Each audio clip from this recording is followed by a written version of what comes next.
जो कर्जे में डूबे हैं ना, बहुत कर्जा देना है गुरुजी, बहुत तकलीफ में जिंदगी चल रही है। हम बहुत जगह जाते हैं, प्रार्थना करते हैं, निवेदन करते हैं, बहुत जगह जाकर हम कहते हैं, प्रार्थना करते हैं, निवेदन करते हैं, रिटर्न बड़ा रहता है। हम बहुत जगह जाकर बोल, बहुत कर्जा है गुरुजी, बहुत कर्जा। हमने पहले भी कहा कर्जे का मतलब ही है कर कर कर जा, उसी का नाम है पहले।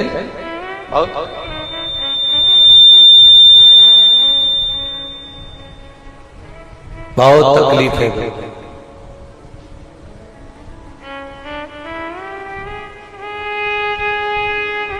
दूध के अंदर कुछ मात्रा में शक्कर मिलाकर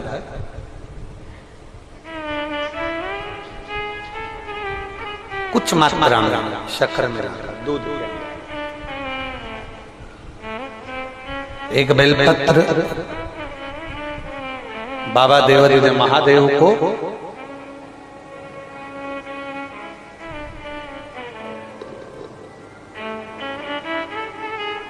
भगवान शिव को जब आप समर्पित करें तो जैसे ये शिवलिंग है और शिवलिंग की जो जलाधारी है, जलाधारी की ओर इस डंडी का मुख, जलाधारी की डंडी की, जलाधारी की ओर इस डंडी का मुख, ये से जलाधारी इधर है तो ये डंडी का मुख शिवलिंग पर इधर की ओर। दूध में कुछ मात्रा में मिली हुई शक्कर, कुछ मात्रा।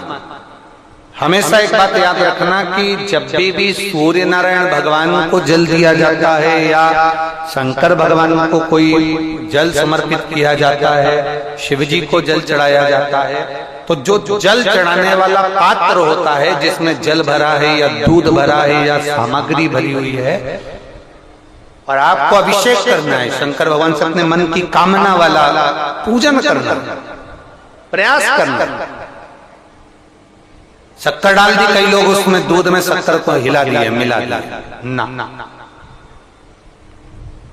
जल भरा, जल में कुछ आ गया, उंगली डालकर निकाल दिया या कोई पत्ते से या कोई फूल से या कोई सामग्री से निकाल दिया ना। हमने पहले भी कथा में कहा है, वृक्ष से तोड़े हुए फूल, और यहां तक एक कथा में वर्णन किया कि एक फूल ऐसा भी है जो तोड़ा नहीं जाता, जमीन पर गिरा हुआ। कौन सा बताया था? पारिजात। उस फूल को तोड़ा नहीं जाता, वो फूल जमीन पे गिरना चाहिए, जमीन पर गिरेगा, उठाओगे तब शंकर को चढ़ेगा, वो पारिजात।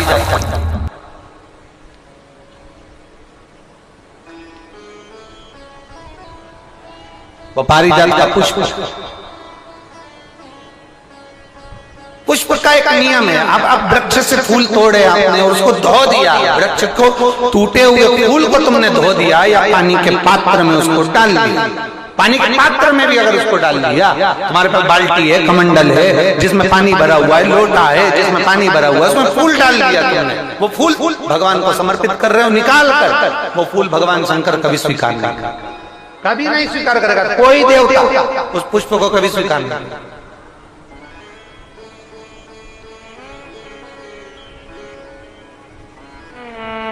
और मैंने तेरे ही बाबा तेरे ही भरोसे, आप विश्वास के साथ उसको भजोगे, उसको विश्वास के साथ रमोगे, वो प्राप्ति होगी। अगर हमने फूल, फिर निवेदन है, दूध चढ़ाने वाले व्यक्ति याद रखना, बहुत कर्जा है, बहुत कर्जा, चूक ही नहीं रहा है। आज शिवरात्रि है, 5 शिवरात्रि को आपको ये कर्म करना, 5 शिवरात्रि, 5 के बाद में फिर अपन बात करेंगे। तुम्हारे नगर में जब कथा हो, तुम्हारे आसपास में कथा हो, तब जरूर आना और पत्र लिख कर देना कि 5 शिवरात्रि का उपाय करा था और फल मिला। 5 शिवरात्रि बेलपत्री की डंडी का मुख जलाधारी की ओर है दूध में शक्कर मिलाना, शक्कर मिलाने का मतलब है दूध का पात्र उसमें शक्कर डाल दी, पर हाथ नहीं डाला, चम्मच नहीं डाली, फूल नहीं डाला, उसको हिलाया नहीं गया।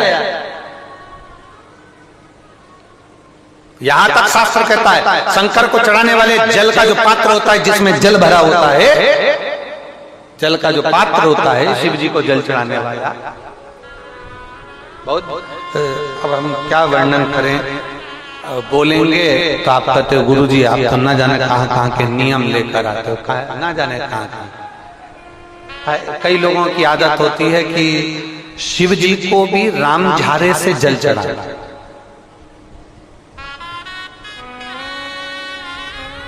राम झारा देखा है आप लोगों ने? एक इतना बड़ा कलश होता है, उसमें एक टोंटी लगी होती है, एक टोंटी लगी होती है, उसको राम झारा कहते हैं।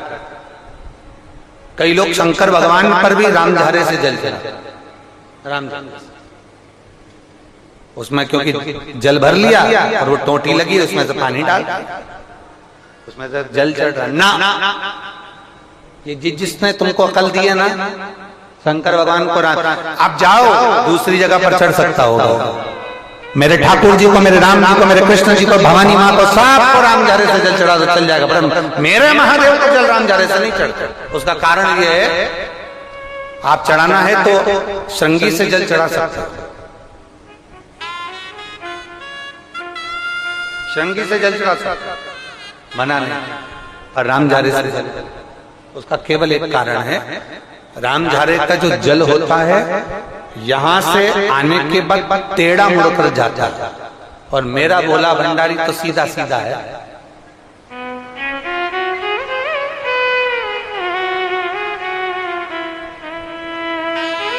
फिर वो भी बहुत घूम फिर के तेरे पास आता है, बहुत घूम फिर, सहजता में भगवान शिव को रिझाने का प्रयास, सरलता में भगवान शंकर को मनाने का प्रयास। सीधा जल का पात्र लिया, बाबा पर डाल, धीरे धीरे डालो, तुम्हारी मर्जी पड़े जैसा डालो, पर आराम से बाबा को समर्पित कर, जैसा जल का पात्र है तुम्हारे। अब कोई कहता गुरु जी भगवान शंकर को जल चढ़ाने के लिए चांदी का लोटा चाहिए, तांबे का लोटा चाहिए, स्टील का लोटा चाहिए, पीतल का लोटा चाहिए, कांसे का लोटा चाहिए, मट्टी का लोटा चाहिए, कौन सा लोटा चाहिए? शिव पुराण में ये कुछ भी नहीं लिखा। तुम्हारी श्रद्धा, तुम्हारा विश्वास। अभी इससे पहले वाली कथा में हमने कहा था, कई लोगों ने एक नियम बना लिया कि चांदी की बेलपत्र भगवान को चढ़ा। कहीं लिखा है? अगर किसी पुराण में लिखा हो कि चांदी की बेलपत्र चढ़ाना तो हमको जरूर बताना, सोने की बेलपत्र चढ़ाना तो हमको जरूर बताना कि शिव पुराण में एक जगह पर लिखा है कि चांदी की बेलपत्र चढ़ाओ, सोने की बेलपत्र चढ़ाओ। नहीं, शिव पुराण में लिखा है बेलपत्र समर्पित करो, न चांदी न सोना, मेरे भगवान के दिल में निवास करती है ये बेलपत्र के वृक्ष की बेलपत्र, जो शंकर को प्रिय है, जो शिव की प्रियता है, शंकर की आनंदता है जिस बेलपत्र।